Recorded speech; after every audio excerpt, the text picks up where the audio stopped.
A few moments later.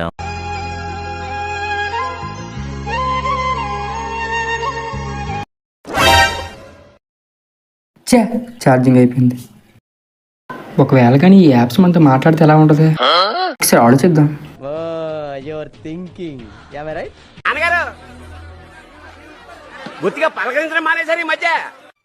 నేను ఒకడున్నాను గుర్తుందా? వస్తావు హడావిడిగా నీ పని చూసుకుని వెళ్ళిపోతా. ఏం వాడకవయ్యా? అబ్బో బాగా వాడుతున్నావు కదా. రాత్రి 10 గంటలకు సత్యమన్న దెబ్బలకు లైట్ వేసుకో, లైట్ ఆపుకో, లైట్ వేసుకో, లైట్ ఆపుకో. ఊహిస్తేనే భయంకరంగా ఉంది.